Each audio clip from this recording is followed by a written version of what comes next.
The first thing to know, long convoys of Russian military trucks, tanks, towed artillery, and other weapons are moving away from Ukraine's Donbas region, headed southwest, and in at least one case, headed northwest from the Russian-occupied port of Mariupol.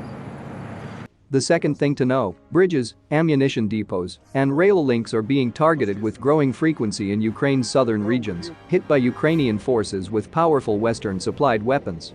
The most important thing to know, Russia's war on Ukraine is about to enter a new phase, if it hasn't already, with the heaviest fighting shifting to a roughly 350-kilometer front line stretching southwest from near Zaporizhzhia to Kherson, paralleling the Dnieper River. The fight for the city of Kherson alone could prove decisive in determining the ultimate outcome of the war, according to at least one account. "The South is key," said Peter Zwack, a retired U.S. Army general who served as defense attaché at the U.S. Embassy in Moscow. "It's more than just a test, from Kyiv's perspective," he told RFERL. "The fight in the South is existential. Certainly the Ukrainians are refining their forces, bringing in new men, equipment, but first and foremost, it's existential. They've got to get the Russians out of the South now, before everything hardens, coalesces, they've got to push them out."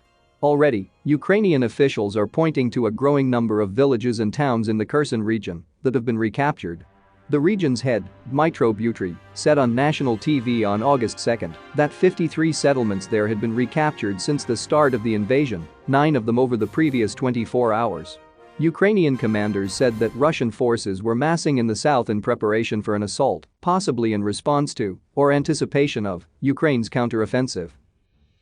Ukrainian artillery and long-range rockets have also hit a growing number of targets of strategic importance to Russia in the Kherson region, including bridges and, more recently, a railroad spur that links it to Russian-occupied Crimea. "You all have been reporting on the advances that the Ukrainians are making around Kherson, and we have seen them," a senior U.S. Pentagon official said last week, "and they're not large, giant advances, but they are certainly advances against the Russians. I don't know if it's a part of a counteroffensive," the official said at a briefing for journalists. "I know they're making offensive gains. And they are doing so, against a Russian force that looks like they are ill-prepared for it."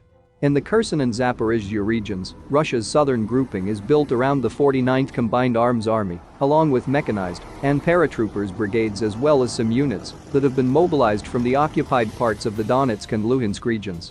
Ukraine's military intelligence agency said on August 2 that a new battalion tactical group, which comprises between 800 and 1,000 troops, had deployed to Crimea and would be sent into the Kherson region in the coming days. Russian positions on the northern bank of the Dnieper were untenable and vulnerable, according to Mykola Bilyuskov, a research fellow at the National Institute for Strategic Studies, a Ukrainian government think tank. That's due in large part to Ukraine's use of US-supplied M142 high-mobility artillery rocket systems, known as HIMARS. Last week, 3 key Dnieper bridges, including the Antonivsky Bridge, were heavily damaged and rendered impassable by Ukrainian fire. Russia has rushed to repair the bridges and has installed a temporary pontoon ferry to allow for men and equipment and civilians to cross the river. A new counteroffensive will also test how well Ukraine can use the sophisticated weapons systems provided by Western countries, the US HIMARS, the French-made Caesar howitzers, and the German-made Pantsir-Haubitze self-propelled artillery. The new counteroffensive will also test the stamina of both sides, which by all accounts face problems of exhaustion, depleted numbers, and in Russia's case, reports of increasing problems with discipline, morale, and insubordination.